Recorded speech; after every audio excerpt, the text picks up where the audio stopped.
Good morning, students.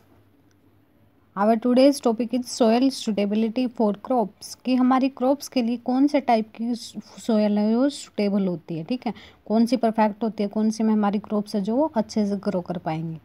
तो different types of crops grow in various parts of our country. कि different types की crops हमारी country में grow की जाती है, आपको सभी को पता है. पैडी, वीट, राइस, ओके, मतलब आगे फिर वो कॉटन, जूट, ठीक है, डिफरेंट डिफरेंट टाइप्स की हमारी क्रॉप्स होती हैं. Climatic conditions and the composition of soil such as acidity, alkalinity, mineral content and humus contents are some factors that affect the growth of crops. कि हमारी climatic conditions के साथ साथ उसमें कि हमारे सोयल में क्या क्या प्रेजेंट है. कि हमारी सोयल एसिडिक ज़्यादा तो नहीं है, उसके अंदर अल्कलिनिटी, अल्कलाइन का मीनिंग होता है कि बेस की अमाउंट उसके अंदर कितनी है, मिनरल्स कितने प्रेजेंट हैं, ह्यूमस कंटेंट कितना. तो उस पर डिपेंड करता है कि जो हमारी ग्रोथ है क्रॉप्स की वो कैसे रहेगी, ठीक है. Some important types of soil stable for agriculture in India are discussed below. कि कुछ हमारी डिफरेंट इंपॉर्टेंट टाइप्स की सोयल कौन कौन सी इंडिया के अंदर. First is alluvial soil. Alluvial soil is found near streams and rivers. कहाँ पे मिलती है? स्ट्रीम्स और रिवर्स के पास मिलती है. It is rich in humus. Humus की अमाउंट इसमें क्या होती है? ज़्यादा. Nutrients and has good water holding capacity. ये मैक्सिमम अमाउंट में ह्यूमस होता है, न्यूट्रिएंट्स होते हैं और गुड वाटर होल्डिंग कैपेसिटी होती है. कि अगर इसके अंदर वाटर देते, हम इरिगेशन करते हैं इस क्रॉप की, इस सोयल की, तो मोस्ट टाइम तक ये वाटर को होल्ड करके रख सकती है. It is use to cultivate crop such as paddy and jute. कि पैडी और जूट की, इसके अंदर पैडी क्या होता है? राइस, ठीक है. तो इसका ये मेन क्रॉप्स हैं यहाँ की जो कल्टीवेट की जाती है सोयल के अंदर. Next is black soil. Black soil is dark in colour and is rich in nutrients such as calcium, magnesium and potassium. Black soil name से पता चला कि डार्क कलर की है और न्यूट्रिएंट्स कौन कौन से हैं इसके अंदर? Calcium, magnesium and potassium. It does not hold too much water. ये होल्ड नहीं कर सकती ज़्यादा वाटर को. It is use to cultivate crops such as cotton, tobacco, chilli, oil seeds, jowar and ragi. ये सारी क्रॉप्स इसके अंदर क्या की जाती हैं? Cultivate. Next is red soil. Red soil is rich in iron but has less humus. कि रेड सोयल में वैसे मैक्सिमम अमाउंट में क्या होता है? ह्यूमस प्रेजेंट होता है but low water holding capacity. Less humus होता है और लेस ही वाटर होल्डिंग कैपेसिटी होती है, तो यहाँ के एरिया में फ्लड के चांसेस ज़्यादा होते हैं. It is use to cultivate various pulses, groundnuts and castor seeds. किस किस को कल्टिवेट करने में यूज़ होती है? कुछ पल्सेस को, ग्राउंडनट्स, नट्स जैसे मूंगफली वगैरह, एंड कास्टर के सीड्स को जर्मिनेट करने में हेल्प करती है. इन क्रॉप्स की कल्टिवेशन में हेल्प करती है हमारी red soil. Next is Sandy soil. Sandy soil has few nutrients and poor water holding capacity. कि न्यूट्रिएंट्स क्या होते हैं इसमें? लेस होते हैं and poor water holding capacity. की वाटर को होल्ड करके ज़्यादा टाइम तक नहीं रख सकती. However in areas with sufficient rainfalls coconut and cashew trees are grown in this soil. Coconut और काशू के ट्रीज यहाँ पे ऑलमोस्ट ग्रो किए जाते हैं. Next topic is soil erosion. क्या होता है सोयल इरोजन? की जो हमारी फर्टाइल सोयल है उसका रिमूव हो जाना. कहाँ से? एक जगह से उसका रिमूव हो जाना और कहीं दूसरे प्लेस पे मूव कर जाना, उसको हम क्या बोलते हैं? Soil erosion. देखो, the gradual removal of fertile top soil by the action of running wind and water is called soil erosion. कि जब ग्रेजुअली यानी मतलब कंटिन्यूसली रिमूवल होता रहता है कि इसका फर्टाइल जो हमारे टॉप सोयल है उसका रिमूवल होता रहता है. किसकी हेल्प से? ये रनिंग वाटर की हेल्प से चली गई. सपोज कई जगह फ्लड आती है तो फ्लड के साथ हमारी जो फर्टाइल सोयल है वो क्या कर जाती है? मूव कर जाती हैं. या फिर किसकी हेल्प से? विंड की हेल्प से. कई बार स्टॉर्म्स वगैरह आ जाते हैं तो उसकी वजह से जो हमारी सोयल की जो टॉप सोयल है वो क्या हो जाती है? टॉप लेयर है जो वो क्या हो जाती है? ब्लोन हो जाती है, one place to another move कर जाती है. Some of the major causes of soil erosion. की क्या क्या कोजेज होते हैं हमारे सोयल इरोजन के? First is deforestation. डिफोरेस्टेशन कैसे? कि कटिंग ऑफ ट्रीज. की हम लार्ज स्केल पे क्या कर जाते हैं? Cutting down of forest. के फॉरेस्ट को कट करते हैं, तो जिसकी वजह से जिसको हम क्या बोलते हैं? डी मीन्स रिमूवल करना. किसका? फॉरेस्ट का रिमूवल करना, उसको हम क्या बोलते हैं? डिफोरेस्टेशन. तो roots of trees hold the soil together and prevent it from getting expose to wind and running water. कि क्या होता है कि जो हमारे ट्री की जो रूट्स होती हैं वो क्या करके रखते हैं? होल्ड सोयल को होल्ड करके रखते हैं टुगेदर, एक साथ, prevent it from getting expose, और प्रिवेंट करते हैं, उसको रोक के रखते हैं कि वो हमारी एक्सपोज ना हो, किसके साथ, विंड के साथ और रनिंग वाटर के साथ वो मूव ना कर पाए।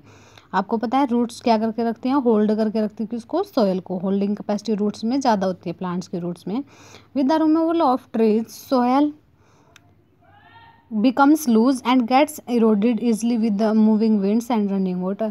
अगर हम क्या कर देंगे, रिमूवल कर देंगे, ट्रीज को ही कट कर देंगे, तो वहाँ पे रूट्स नहीं रहेंगे, रूट्स नहीं रहेंगे तो सोयल वो क्या हो जाएगी, वहाँ से लूज हो जाएगी। लूज होने के बाद वो क्या कर सकती है, इजिली इरोडेड हो सकती है, इजिली ब्लोन हो सकती है with the help of moving wind and running water. Next is over grazing. Over grazing क्या होता है कि grazing of animals on the same land over and again without allowing plants to grow back is called over grazing. कि grazing करते रहना plants का, वहाँ पे ईटिंग करते रहना, कंटिन्यूसली ईटिंग करते रहना। ये नहीं है कि चलो हमने तो कुछ दिनों के लिए उसको लेफ्ट कर दिया, मतलब वहाँ से किसी दूसरे प्लेस पे चले गए, तब वो ओवर ग्रेजिंग नहीं होती। लेकिन अगर उसी प्लेस पे कंटिन्यूसली ग्रेजिंग करते रहे एनिमल्स, कि वहाँ पे प्लांट्स ग्रो ना होने दिए जाएं, बैक उसको अगर प्लांट्स वहाँ पे ग्रो होने दिए जाएं तो ओवरग्रेजिंग नहीं होगी। लेकिन अगर प्लांट्स ही ग्रो नहीं हो रहे हैं बैक, तो क्या बोलते हैं उसको, overgrazing. Due to overgrazing the grass and plants covering the soil vanish exposing the soil. कि क्या होता है, ओवरग्रेजिंग की वजह से जो हमारी ग्रास और प्लांट्स हैं वो क्या कर लेते हैं, सोयल को। तो वहाँ पे जो सोयल थी, जब हमने प्लांट्स थे वहाँ पे, the grass and plants covering the soil vanish, की जो कवर ग्रास और प्लांट्स ने कवर कर रखी थी, अगर वहाँ से ग्रास और प्लांट्स से रिमूव हो गए तो वो सोयल क्या हो जाएगी, हमारी वैनिश हो जाएगी। कब वैनिश, मतलब वॉश हो जाएगी, किसके साथ, वाटर के साथ। This expose soil is easily carried away with moving wind and running water, और रनिंग वाटर और विंड की हेल्प से वो कहीं भी मूव कर सकती है। तो इससे भी क्या होगा, soil erosion. Next is occurrence of natural events. Some natural events such as forest fires, की नेचुरल इवेंट्स की वजह से भी कई इवेंट्स हमारे ऐसे होते हैं जो अपने आप हो जाते हैं, ठीक है, नेचर में। तो some natural events such as forest fires, की फॉरेस्ट में आग लग जाना, फ्लड्स बाढ़ की वजह से, हैवी रेनफॉल की वजह से, एंड ड्रोट, ड्रोट क्या होता है, जो सूखा पड़ जाता है, ठीक है। Also contribute to soil erosion, ये भी क्या किसको ज़्यादा इंक्रीज करते हैं, सॉइल इरोजन को। Their effects are magnified if human activities have already exposed by the soil. कि अगर ये मैग्नीफाइड का मीनिंग क्या होता है, लार्ज, कि इसके इफेक्ट और भी ज़्यादा इंक्रीज हो जाते हैं, लार्ज हो जाते हैं, जब क्या हो, पहले से ह्यूमन की एक्टिविटीज़ वहाँ पे ऑलरेडी एक्सपोज करते हैं सोयल को, कि ऑलरेडी ह्यूमन ने ऐसी एक्टिविटी कर रखी है वहाँ पे, जैसे सपोज ओवर ग्रेजिंग करवा रखी है एनिमल्स की, ठीक है, या फिर डिफोरेस्टेशन कर रखा है। तो इसकी वजह से, तो जब नेचुरल इवेंट्स होते हैं तो उसकी अमाउंट है जो वो और भी ज़्यादा इंक्रीज हो जाती है। Forest fires removes vegetation and also degrades fertile top soil, कि वेजिटेशन को भी ख़त्म कर देती है हमारी कौन, फॉरेस्ट फायर्स। वेजिटेशन यानी जो स्मॉल स्मॉल प्लांट्स वहाँ पे ग्रो हो चुके हैं उनको भी क्या कर देती है, रिमूव कर देती है। और क्या, फर्टाइल टॉप सोयल है वो भी हमारी क्या हो जाती है, बिल्कुल रिमूव।